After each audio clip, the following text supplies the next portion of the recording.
Comment ça va? Je te reviens pour le dossier du développement.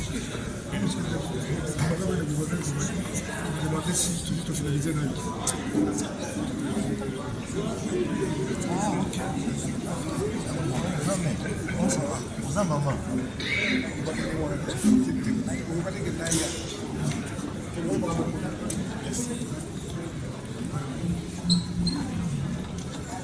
L'homme de Bataclan. Papa la Stéphanie. Enseignement. On a trouvé. Et comment de la quête doit le Nous sommes en vie.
Au terrain annexe du stade des Martyrs. Et dans le programme qui est prévu, dans marge des festivités marquant les 35 ans d'existence de l'ASBL Banakin, il est prévu ce jour une conférence. Au Guinois ici présent, qu'est-ce qu'il faut pour finalement répondre aux différentes préoccupations des Guinois au travers de leurs exposés. Bien sûr, ça va se passer dans quelques minutes, mais auparavant, je voudrais inviter celle qui nous reçoit, la personne qui nous reçoit, la représentante du Centre Wallonie-Bruxelles, qui représente les délégués. Elle viendra bien sûr sur ce podium pour exprimer sa joie et recevoir Banakin. initiative de football au terrain annexe du stade des Martyrs.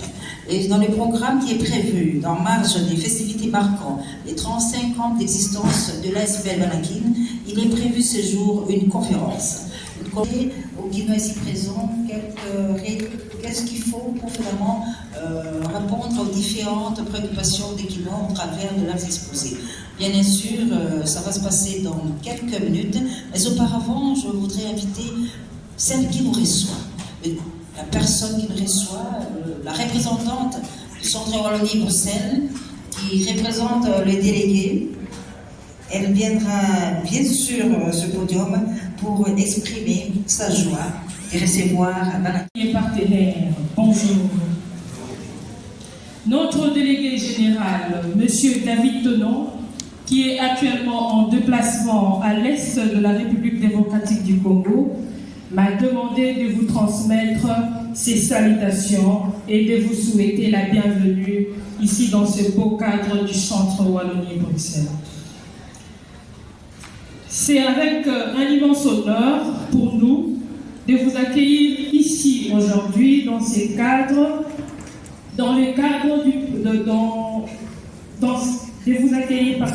ici dans ce beau cadre à l'occasion de 35 ans d'anniversaire que fête l'association Banakin.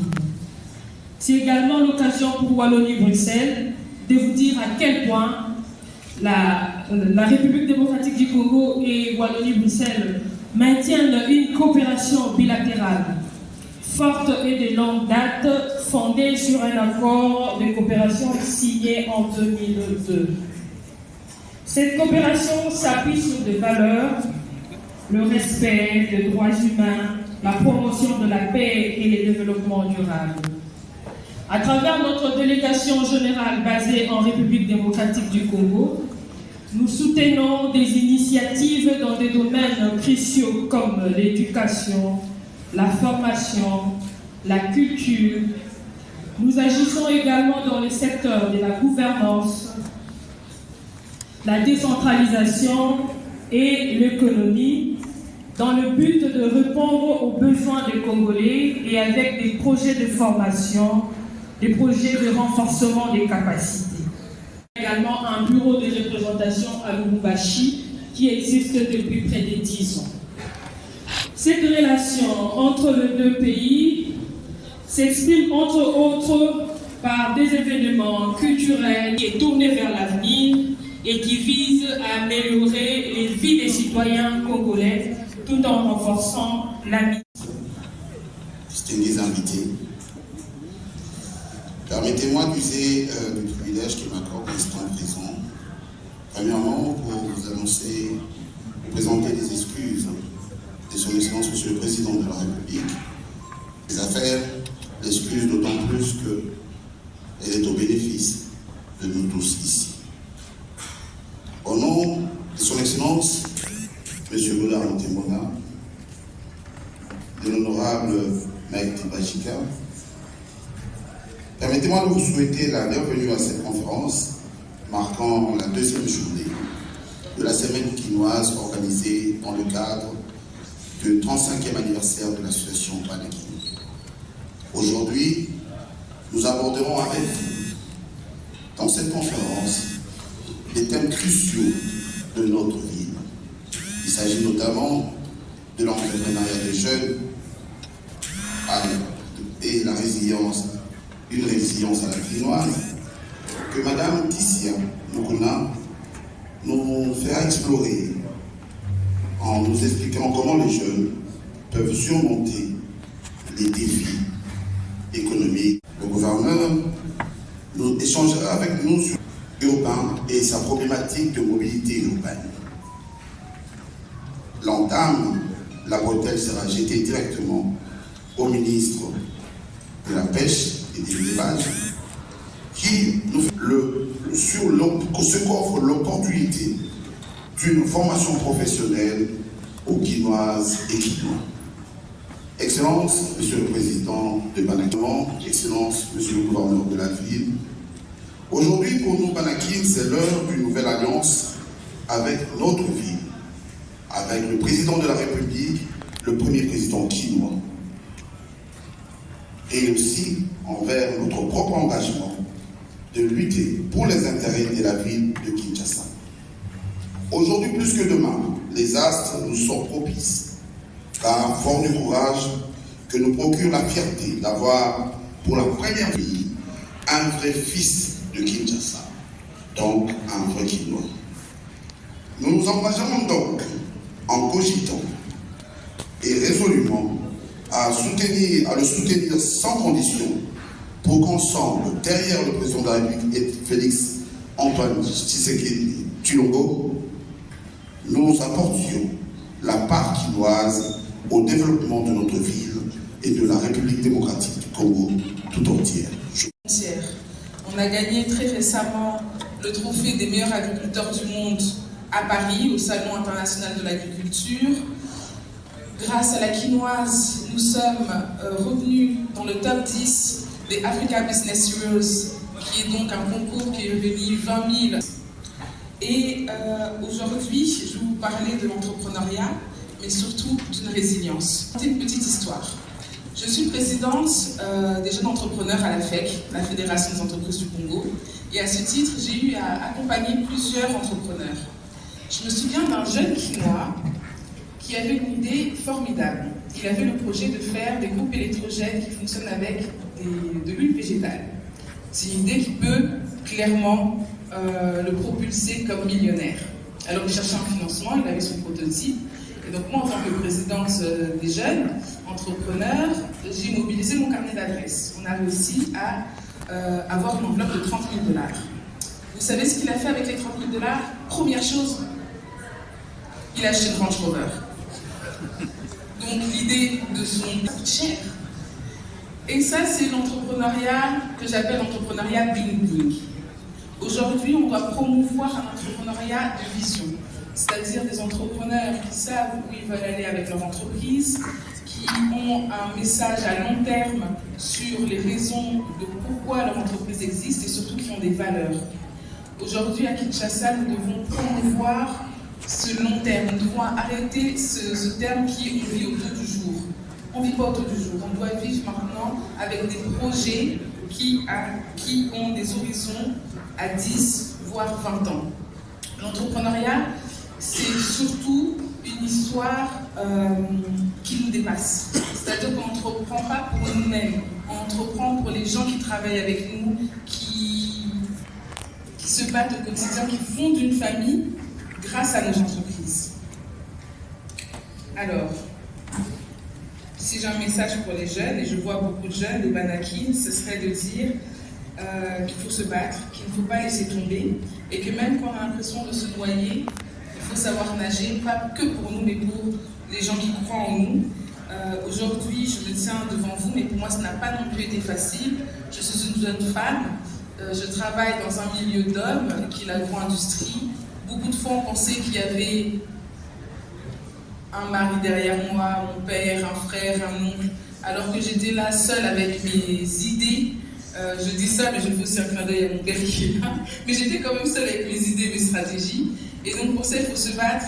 Et à cela, je vais vous raconter une dernière petite histoire avant de chuter sur les préjugés. Quand j'ai commencé la quinoise, j'ai eu un super contrat. Et pour ce faire, il fallait rencontrer le directeur des achats d'un grand hôtel. Quand je suis arrivée avec mon assistant, qui est un homme. Le directeur des achats a tout de suite salué mon assistant en pensant que c'était le patron et que moi j'étais l'assistante. Il me demande de faire le café.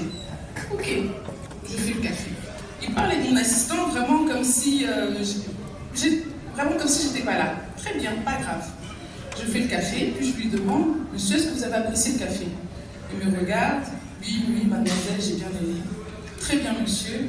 Je suis Tissa Mukuna, la PDG de la quinoise, et le café que vous avez bu, c'est le seul café qui pousse à Kinshasa. Oh, le monsieur était étonné. Donc l'assistante, là, c'est elle la patronne, et là, j'ai commencé à parler. Tout ça pour dire que peu importe si on vous minimise, peu importe si on pense que vous allez faire des quinoiseries, n'oubliez pas que vous êtes des enfants de Kinshasa et vous devez être fiers. Donc je vous pose la question, qui aujourd'hui va boire du café quinois? J'espère tout le monde. Ah, merci bien. Provinciaux, messieurs les ministres provinciaux, chers invités, à vos titres et qualités respectives. C'est un honneur pour moi d'abord, en tant que Quinois, de parler devant cette fraternité, cet aspect qui a fait l'histoire de cette ville, qui est une référence de la fraternité, de la grande rencontre des Quinois. Au fait, cette jet set, c'est une histoire pour cette ville. Et moi, aujourd'hui, en tant que Quinois qui dirige cette ville, vous comprenez que ça peut être qu'une fierté. Alors je pense que j'aimerais bien que les bonnes initiatives, sont des initiatives qui sont généralement pérennes. À l'exemple un peu du christianisme, quand Paul persécutait les chrétiens, il y a Gamaliel, son maître, qui lui disait si cette affaire vient justement de Dieu, ne t'en fais pas, ça va aller des années et des années. Et je pense qu'aujourd'hui, réaliser 35 ans, c'est une preuve que cette association est fondée sur des valeurs positives, œuvrant justement pour l'intérêt, comme c'est bien dit, la défense de l'intérêt des Quinois. Et nous avons pour vocation à pérenniser. Et je demande à l'équipe dirigeante d'organiser justement le mécanisme de recrutement de la jeunesse pour que nous puissions faire de cet aspect qui est justement une institution pour cette ville, une affaire pérenne qui œuvrera des années, et même pendant des millions d'années, aussi en tant que cette ville existera, une référence de défense des intérêts de la ville. Alors, je voulais m'entretenir avec vous cet après-midi sur un sujet qui touche tous les Quinois. Et il faudra comprendre que nous venons de prendre nos fonctions. Et en Quinois, nous savons tous que la situation de la ville est très chaotique. Nous vivons dans un chaos. Mais nous pensons aussi que ce n'est pas une fatalité. Nous pouvons justement faire cette résilience et faire entrer Kinshasa dans l'histoire des villes organisées suivant la norme et dans la vie digne de vivre plus. Voilà. Il y a des villes qui ont vécu pire que nous. Je prends l'instar de Paris, avant la révolution de Haussmann, qui a travaillé justement avec Napoléon Bonaparte. Paris, c'était une ville très sale, où ça sentait de matière fécale partout, il n'y avait pas de la norme, il y avait des désordres, pire que ce que nous voyons. Les poubelles, c'était dans tous les sens.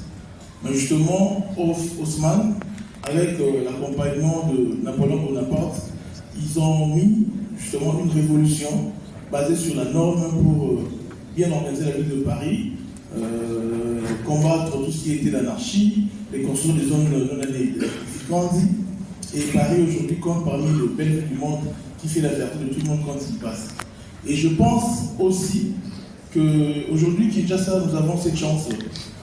Nous avons peut-être nous qui allons porter cette révolution-là à notre équipe, comme Haussmann, et Napoléon Bonaparte comme notre président que nous aimons beaucoup, le président de la République, Excellence Félix Antoine Tshisekedi Tshilombo, le premier président de Quinois.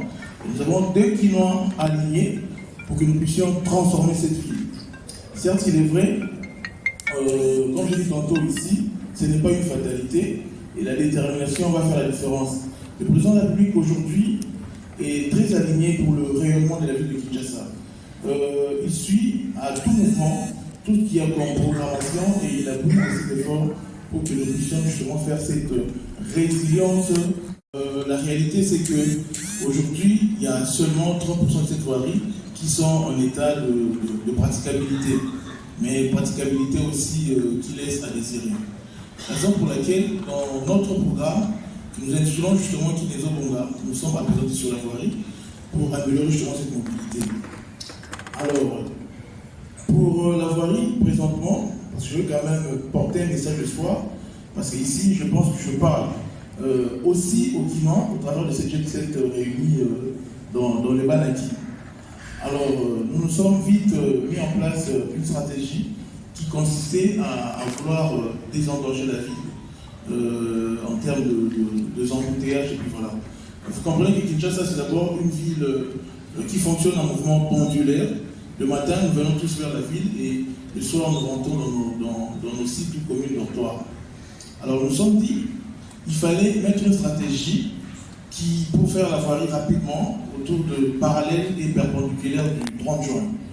Donc là, nous avons mis en place un programme rapidement. C'était en appui du président de la République qui a instruit au gouvernement au travers de la première ministre en chef du gouvernement, Mme Judith Suminwa. Et il y a eu une promptitude dans l'exécution auprès du ministère des Finances, M. Boufamba, pour que nous puissions avoir un appui d'accompagnement avec la DESECO pour réaliser autour de... C'était 27,28 que nous avons optimisé à 40 km où nous allons réaliser de route en béton, s'alignant aussi au fait avec, comme nous aimons bien l'appeler, effectivement, le président béton. Mais ce n'est pas seulement pour ça, mais parce que nous sommes... Mettons peut-être en discuter tous ces mauvais stationnements qui occasionnent aussi des embouteillages. Et là, c'était une expérience.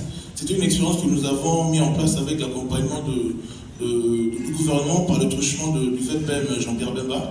Et nous avons constaté qu'au niveau ouest, à partir de la Kinshasa, bon, ça a quand même marché quand les policiers étaient quand même dans un grand civisme. Jusque-là, ça pose pas de problème. Mais nous avons entamé à la partie est où là, ça n'a pas encore très bien marché. Nous allons renforcer ça par la bande dédiée avec des barricades. Bon, aujourd'hui, si ça n'a pas encore très bien fonctionné, nous allons optimiser avec la bande dédiée. Vous imaginez que tout ce monde, nous sommes une ville, comme je dis, qui vit en mouvement pendulaire. Donc le matin, il y a un grand flux qui sort de communes et qui viennent. Si vous arrivez, admettons, sur Monchiba, vous remarquez que le matin, toute la bande ici est occupée. Il y a un grand flux pendant que la bande qui remonte n'est pas sollicitée. C'est comme ça que nous avons dit qu'on devait ajouter une bande dédiée pour permettre à ce que nous puissions consommer un grand flux en descendant vers la ville et faire le pont inverse en retour. Mais comme nous n'avons pas encore des barricades, le civisme des usagers, aussi bien des régulateurs, sont en déficit. Vous voyez que ce n'est pas encore très bien pris. Mais nous pensons que nous allons optimiser pour que, en attendant la réflexion, la réhabilitation, la construction de la voirie, nous puissions trouver des solutions intermédiaires. Donc nous allons optimiser. C'est vrai qu'il y a des gens qui se plaignent un peu trop, mais ce sont des solutions à très court terme. Comme nous aurons la voirie, nous avons levé ces mesures. Ça marche à un moment, mais nous allons optimiser avec plus de motivation auprès de notre police, totalement déjà entre la main de la ville de Kinshasa, ce qui nous permettra de favoriser quand même la même sorte de France. Cela nous permettra d'organiser justement cette collecte. Mais là, nous sommes en train de nous organiser. Et j'aimerais peut-être qu'il y ait aussi l'implication de Banaki, notamment de sensibilisation. La collecte doit commencer au niveau des ménages. Parce que ce que nous avons en termes de mondice, c'est élevé autour de 12 000 tonnes journellement de production de déchets. Alors, c'est composé des déchets des ménages, des entreprises, des commerces, mais ce sont des ménages. Alors, nous voulons que le tri primaire puisse commencer au niveau des ménages, ou d'ici là, nous allons faire par un arrêté que nous allons prendre de différents sachets qui sont, des sacs poubelles qui seront disponibles au niveau des ménages, qui vont constituer aussi l'évacuation. Il y aura un sachet qui sera en bleu pour les déchets inorganiques, en jaune pour les organiques et en transparent pour les déchets plastiques. Et au niveau primaire, si cela est pris, cela sera accompagné par une structure de la ville qui s'appelle Sabikine, qui sera acteur mais également régulateur. Autour de ça, comme je le disais, les défis des Kinshasa sont des opportunités d'affaires. J'appelle aussi aux entrepreneurs qui ont le principe de pouvoir s'imprégner dans la promesse d'affaissement. Donc il y aura un critérium pour les entrepreneurs qui veulent bien être associés à cette démarche-là pour que nous puissions faire la collecte primaire pour arriver dans les décharges transitoires et également la décharge au second degré qui sera portée au niveau de la acide. Et là aussi, il sera régulateur, mais également acteur. À côté de ça, nous voulons aussi qu'il y ait un microcosme se crée des entrepreneurs pour pouvoir faciliter l'organisation au niveau des centres d'enfouissement technique. Bon, l'idée aujourd'hui, ce n'est pas de faire l'enfouissement.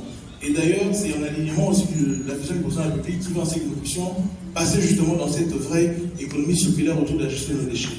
Donc, nous voulons qu'à ce niveau ici, à ce niveau-là de la décharge, moi je vais même plus en parler des termes de décharge, et de là nous voulons qu'il y ait, moi j'ai touché des textiles qui sont faits par les déchets, qui est quand même une économie qui va se développer. Ici, parmi nous, je demande ceux qui sont en mesure d'accompagner cette activité, de pouvoir bien se positionner, parce que c'est un gros business pour la gestion des déchets, mais également les entrepreneurs. Positionnez-vous parce qu'il y a trop d'argent à pouvoir récolter là-dessus. Donc la problématique quinoise est très vaste. Nous sommes là en fait à l'occasion de cette termine quinoise. Nous aurons des opportunités. Je pense que je serai invité par le président de Banakin pour qu'il y ait quand même une démarche de communication et surtout d'accompagnement. Nous pensons que Kinshasa, c'est trop des problèmes, mais c'est des solutions qui vont nous amener tous à la résilience. Nous le disons en toute détermination que Lobby et Boulekalelo, Kinshasa et Zobonga. Merci. Pastoral, estimé à 87 millions d'hectares de terres arables,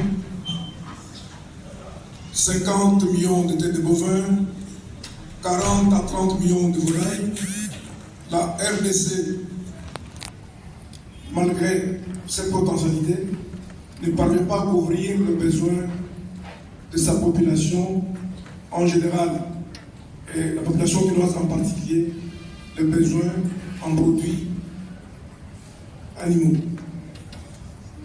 Pour pallier à cette difficulté, on passe par des importations massives de produits surgelés en dépassant beaucoup d'argent, et ce qui désarticule les marchés nationaux en général et les marchés quinois en particulier.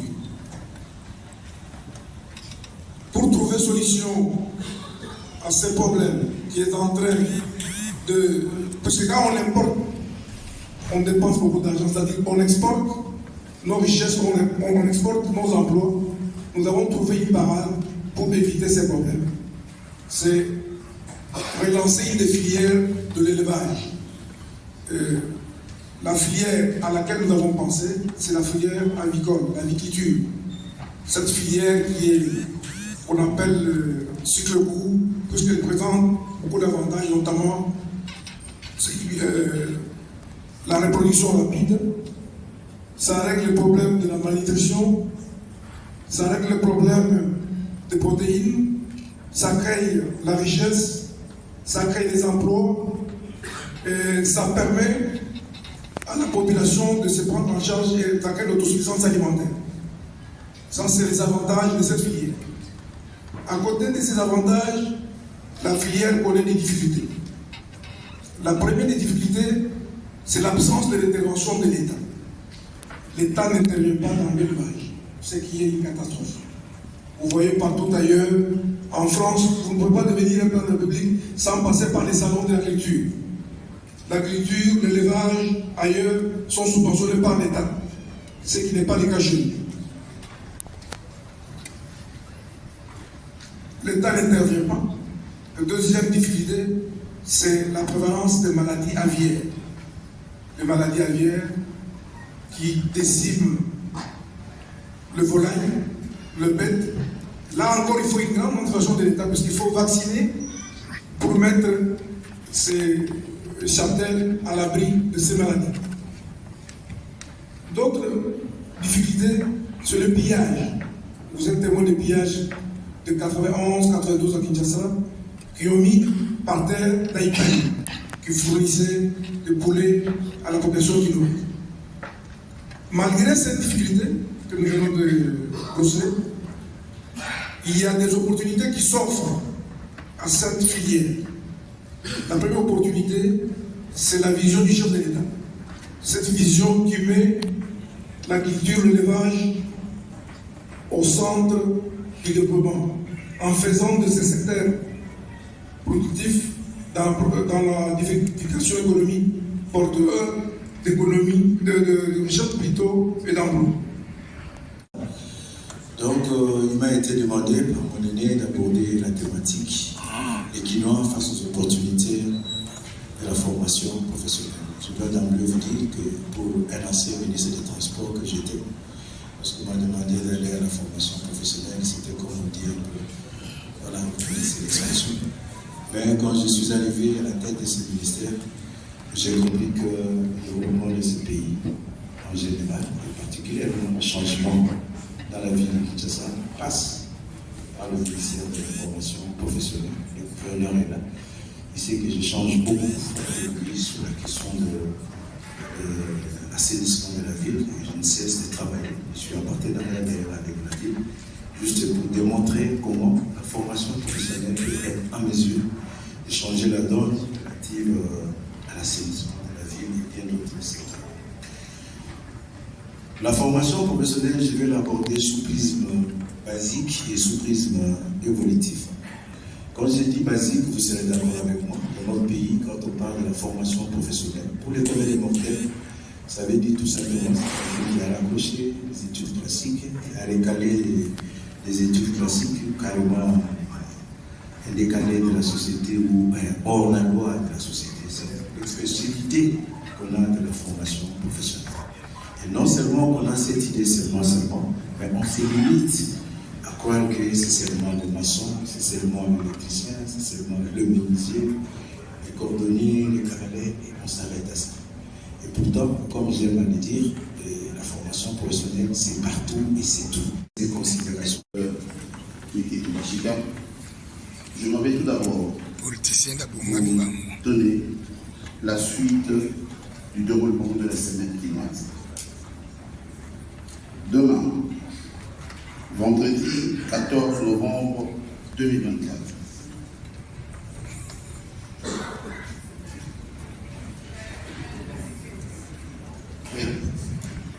à 20h, sur invitation, nous fonctionnant et